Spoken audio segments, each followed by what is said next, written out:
Welcome to the Debrief, where we talk to the Washington Examiner's top journalists about the headlines they're covering this week and where the story's going next.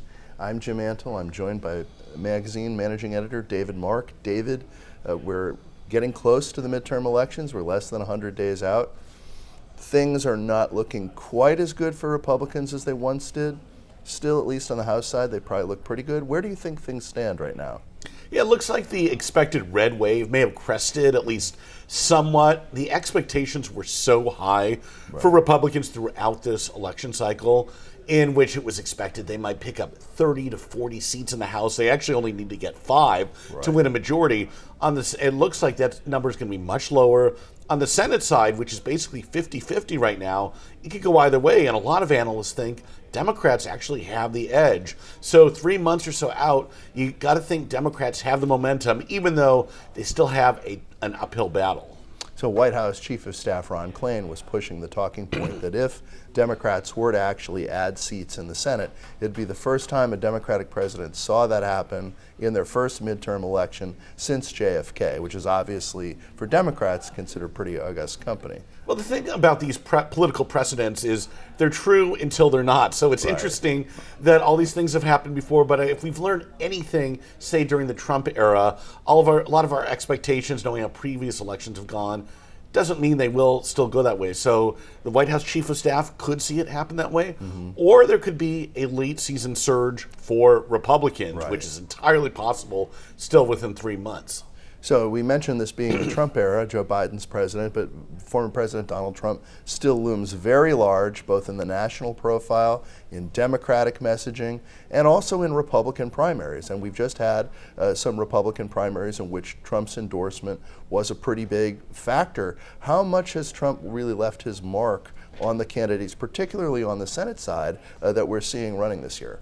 I think it's fair to say that the majority of Trump's endorsed candidates have won. There have been some notable misses for him back in Georgia a few months back, but of late, he's had a nice run of it. He's had, particularly in the Senate, also on the House side. Remember, there were 10 House Republicans who voted to impeach him back in early 2021. He's actually kind of got his revenge over a bunch of other ones. You might liken it to the Godfather taking out some of his rivals on the business end of it. There's one or more 2 races to go, but he's had the upper hand. Now, how other more recent events might change that involving law enforcement, that's another matter. And then also there's just a matter of how some of these candidates play out the general election. A lot of Democrats have made the bet that the Trumpier candidates in Republican primaries will be easier for them to beat in the general election.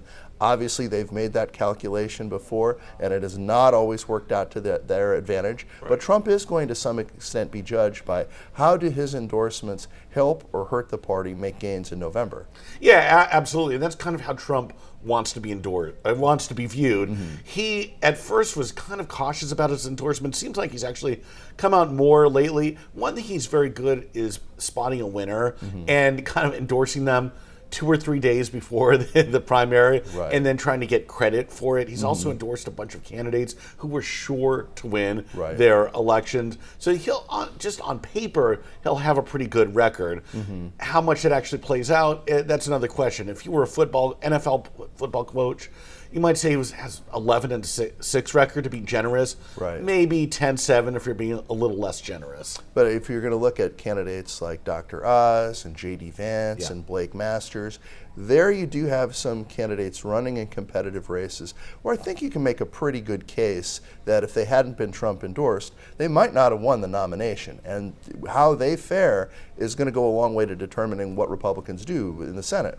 Absolutely. These are not professional politicians. Like them or not, agree with them or not. Dr. Oz is a television personality. Blake Masters was an investment guy. Carrie Lake, the Arizona Republican gubernatorial nominee, she's a former newscaster. These are not people who've been in the state Senate and the House and worked their way up the political food chain. They're only in that position because Trump chose them for whatever reason.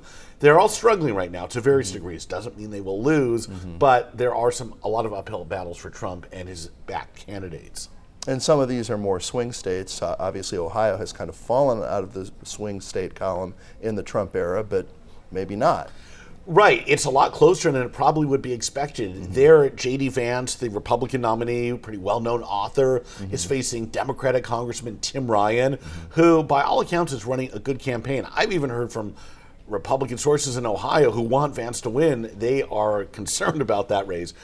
Still pretty GOP-leaning state, so I think he'd have to give Vance the edge there. But there are other cases, too, where Trump's endorsement is just political poison. In the state of Maryland, which voted for Joe Biden 2-1 over Trump in 2020, Dan Cox, the gubernatorial nominee, deeply conservative, an election skeptic, you might say, is just not going to win that gubernatorial race the way some of these other candidates probably could if there were a red wave. Never say never in politics, but that seems a bit of a bridge too far. Thank you, David. Thank you. You can read David and the rest of our political team's coverage at washingtonexaminer.com.